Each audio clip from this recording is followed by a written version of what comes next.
ఇంకొకటి కూడా కొంతమందికి అనుమానాలు ఉన్నాయి. అంటే ఎలా గుర్తుపట్టాలి ఏంటి అనే దానిపైన కూడా ఎట్లా అంటే తల్లిదండ్రులు మరణించినా లేకపోతే పితృదేవతలు ఉంటారు, పితృమూర్తులు ఉంటారు, వీళ్ళందరూ కూడా సేమ్ మళ్ళీ అదే ఇంట్లో పుడతారు అని అంటున్నారు. ఇది సాధ్యమేనా? ఒకవేళ అదే ఇంట్లో పుడితే వాళ్ళ లక్షణాలు ఎలా ఉంటాయి? అందులో ఇది కలియుగము. ఈ కలికాలంలో అది సాధ్యమే అంటారు? కలియుగంలో అన్ని సాధ్యమైనప్పుడు అది కూడా సాధ్యం అవుతుంది కదా. అంతే అంటారా? కలియుగంలో అన్ని సాధ్యమవుతున్నాయి. అవును. మనం ఈ రోజులు ఎక్కడున్నామండి? చంద్రమండలం కూడా పోయేస్తున్నాం. మరి అలాంటప్పుడు కలియుగంలో ఎందుకు సాధ్యపడదు? అసలు ఇంకొక విషయం ఏంటంటే అసలు తల్లిదండ్రులు ఎందుకు చనిపోవాలని చెప్పి కట్టేసి పెట్టి రోజులు కూడా వచ్చేసాయి. మీరు చనిపోవడానికి లేదు, ఇక మొండిగా కూర్చోవాల్సింది ఇక్కడ అని చెప్పేసి ప్రాణం పోవడానికి కూడా లేకుండా పోయింది. అది మన చేతుల్లో పని కాదు కదా.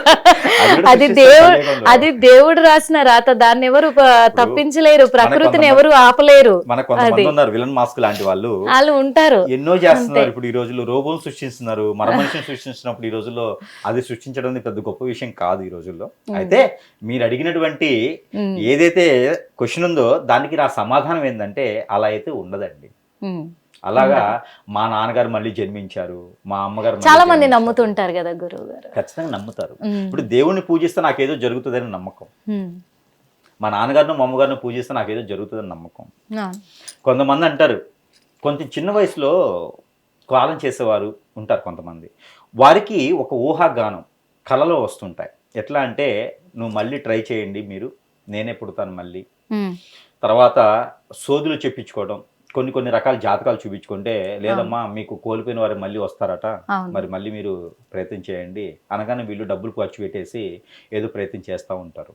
ఇవన్నీ కూడా ఎలా అయితే మనము ఇది ఉన్నదో ఆ 7 తరాలు అనేది ఏది ఉందో ఆ 7 తరాలు మీ ఇంట్లోనే పుడుతుంది అనేది అయితే ఏం కాదు, గ్యారంటీ లేదు, అది కాదు. మనమే విష్ణుమూర్తులము. ఎందుకంటే కొంతమంది వాళ్ళ నాన్న చనిపోయినా మళ్ళీ వెంటనే కొడుకు పుడితే మా నాన్నే పుట్టాడు అని అంటారు, లేదా కూతురు పుడితే మా అమ్మే పుట్టింది అని అంటారు. అలా అనుకోకపోతే వీళ్ళని పోషించుకోలేరు, అలా అనుకోకపోతే వీళ్ళని సరిగా చూసుకోలేరు. తల్లిగా ఉన్నప్పుడు సరిగా చూసుకోలేరు కానీ కూతురుగా ఉన్నప్పుడు సరిగా చూసుకుంటారా అండి? పెద్ద అయిన తర్వాత మళ్ళీ గుండెల మీద తన్నేసి వెళ్ళిపోతారు. సో అవన్నీ కూడా మనం అలా అనుకుంటాం. అంతే. అమ్మగా తల్లిగా ఉన్నప్పుడు అమ్మాని పిలవలేం కానీ కూతురు పుట్టిన తర్వాత అమ్మాని పిలిచేది ఎక్కువ కనిపిస్తుంది. చాలా మంది నేను చూసాను, చాలా మంది తెలిసిన వాళ్ళు చాలా మంది ఉన్నారు, తల్లిదండ్రులు ఎగిరి తంతారు ఎడంకాలతో, ఆస్తి ఇవ్వలేదని, తిండి పెట్టకుండా. కూతురు పుట్టగానే గుండెల మీద ఎక్కించుకొని అమ్మా అమ్మా అమ్మా అంటారు. అవన్నీ కూడా ఏంటంటే తల్లి బతుకుండగానే మళ్ళీ ఇవన్నీ తల్లి కారణం చేసి వేరే విషయం, బతుకుండగానే ఆమె ముందు ఈవెన్ అమ్మ అంటారు. అవన్నీ కూడా కూతురు మీద ప్రేమ ఉండొచ్చు కానీ తల్లి మీద ప్రేమ కూతురు మీద రాదు కదా. అన్ని కూడా మీరు అడిగిన దానికి ఏంటంటే అలాంటివి ఉండవు. అయితే మనకి పూర్వీకులు ఏం చెప్పేవారంటే ఈ రోజున భార్యాభర్తలుగా ఏర్పడడం ద్వారా ఈ బంధం అనేది 7 తరాలు ఉంటుంది అని చెప్తారు. పెళ్లి సంబంధాలు చూసేటప్పుడు అటు 7 తరాలు ఇటు 7 తరాలు చూడమని చెప్తారు. అయితే అది ఆ జన్మలో 7 తరాలు అంటే ఈ జన్మలో మీ నాన్నగారు మీ తాతగారు ఏదో పూర్వంలో త్రేతాయుగంలో ద్రౌపద యుగంలో కాదు, శ్రీకృష్ణ జన్మంలో కాదు, అలా కాదు. ఇప్పుడే మీ తాతగారి వరకు తెలుసు, మీ ముత్తాత వరకు తెలుసు కదా. ఇంకొంచెం పెద్దవారు ఉంటే మా తాత వరకు తెలుస్తుంది. అట్లా 7 తరాలు అంతే ఈ జన్మల వరకే. అయినా మీ తాతగారు ఎవరికి పుట్టినాడు అంత ముందు, మీ నాన్నగారు ఎక్కడ ఉన్నారో అంత ముందు, ఏ గుజరాత్ లోనో ఏ మహారాష్ట్రలోనో ఉండొచ్చు. అలా కాదు, ఇక్కడ ఈ జన్మ వరకే మనది. అంతేగాని మనకి సీతమ్మవారిలో సినిమాలు చెబుతారు చూసారా లాస్ట్ లో, ఈ జన్మ వరకే రా ఈడు మీ అన్నయ్య, ఈ జన్మ వరకే మీ తమ్ముడు అనగానే వీళ్ళిద్దరు ఎమోషన్స్ చూస్తారు. అలానే ఈ జన్మ వరకే అది ఉంటుంది, ఈ జన్మ వరకే మాత్రమే ఉంటుంది. కానీ అమ్మవారు చనిపోతే పుడతారు, నాన్నగారు చనిపోతే పుడతారని ఇప్పుడు మనం చెప్పామనుకోండి, ఇమ్మీడియట్లీ ముసవాళ్ళు ఉంటే వాళ్ళకి ఆరోగ్యం బాగాలేదండి చంపేసి పడేస్తే ఇమ్మీడియట్లీగా మాకు పిల్లలు పుట్టే అవకాశం ఉంది, వాళ్ళే మనలో వస్తారు, మాకు పిల్లలుగా పోషించుకుంటా ఉంటారు చాలా మంది.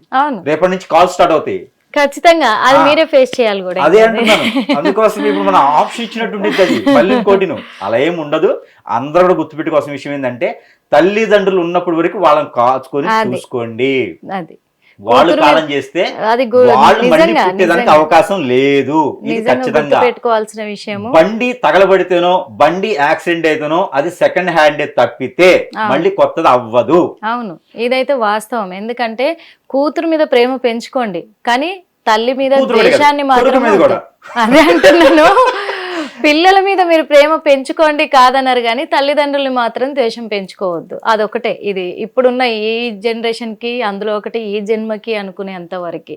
గత జన్మలది దేవుడు ఎరుగు, ఎవరు ఎక్కడ పుడతారో ఎవరికి అరుంధత్వ అండి, కొబ్బరికాయలు కొట్టించుకోగానే మళ్ళీ ఈ జన్మలో నేను వస్తా అంటానికి. నిజంగా అది మాత్రం వాస్తవము.